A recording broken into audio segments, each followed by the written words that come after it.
ഇന്നും ഈ ലോകത്ത് ഫുട്ബോളിനെ കുറിച്ച് സംസാരിക്കുമ്പോൾ ഒരു ഡിബേറ്റ് നടക്കുന്നത് ക്രിസ്ത്യാനോ റൊണാൾഡോ ആണോ ലയണൽ മെസ്സി ആണോ ഗോട്ട് എന്നുവെച്ചാൽ ഇവരിൽ ഏറ്റവും നല്ല പ്ലെയർ ആരാണ് എന്നത് ഇന്നും ഒരു ഡിബേറ്റബിൾ ചോദ്യമാണ്. ഇതിനെ കുറിച്ചൊരു ഡിബേറ്റ് ഒക്കെ വെച്ച് കഴിഞ്ഞാൽ തല്ലി പിരിയേണ്ടി വരും. കാരണം ഈ ടീമിന്റെ പക്ഷത്ത് നിൽക്കുന്നവർ അത്രയധികം കാരണങ്ങൾ വെച്ച് നീട്ടിക്കൊണ്ടായിരിക്കും എന്താ പറയാ അതിനുള്ള ഉത്തരങ്ങൾ അവര് വാദിക്കുക.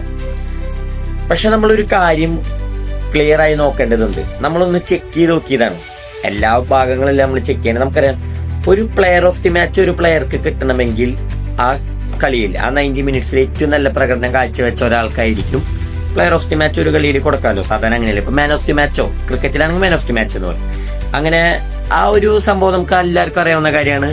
ഏറ്റവും നന്നായി ഒരു കളിയിൽ അസിസ്റ്റോ ഗോളോ ഏറ്റവും ഇൻവോൾവ്മെന്റ് ഉള്ള ഒരാൾക്കാണ് കൊടുക്കുക പ്ലെയർ ഓഫ് ദി മാച്ച്. അപ്പൊ അത് ഏറ്റവും അധികം നേടിയത് ആരാണെന്ന് നമുക്ക് നോക്കാം. അപ്പൊ തന്നെ നമുക്ക് ഇതിന്റെ ഒരു ഡിബേറ്റ് ഏകദേശം അവസാനിക്കും. കാരണം കൃത്യമായ ഒരു ഉത്തരം നമുക്ക് അതിൽ കിട്ടും. ക്രിസ്ത്യാനോ റൊണാൾഡോ മൊത്തം 1320 പ്ലസ് ഒഫീഷ്യൽ ഗെയിംസ് കളിച്ചു കഴിഞ്ഞു.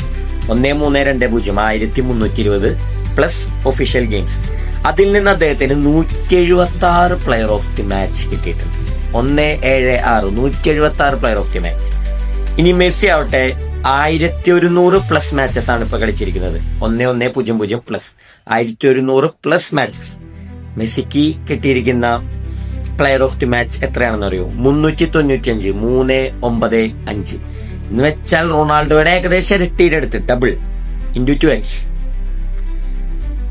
സോ ഡിബേറ്റ് ഇനിയും കണ്ടിന്യൂ ചെയ്യാം. പലരും പറയും പ്ലെയർ ഓഫ് ദി മാച്ച് നോക്കിയിട്ടായിരിക്കില്ല അത് തീരുമാനിക്കുക, വേറെ കുറെ ഘടകങ്ങളുണ്ട്.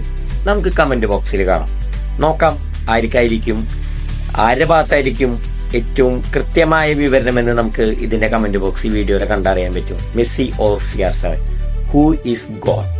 ചോദ്യം നിങ്ങൾക്ക് മുന്നിൽ ഞാൻ വെക്കുകയാണ്. ഞാനൊരു സ്റ്റാറ്റസ് മാത്രമേ നിങ്ങളോട് പങ്കുവച്ചിട്ടുള്ളൂ. ഇനി ഉത്തരം നൽകേണ്ടത് നിങ്ങളാണ്. കമന്റ് ബോക്സിലും പോളൊക്കെ ഞാൻ ഇടുന്നുണ്ട്. നിങ്ങൾക്ക് ഉത്തരം നൽകി പറയാം, തീരുമാനിക്കാം ആരാണ് റിയൽ ഗോട്ട്.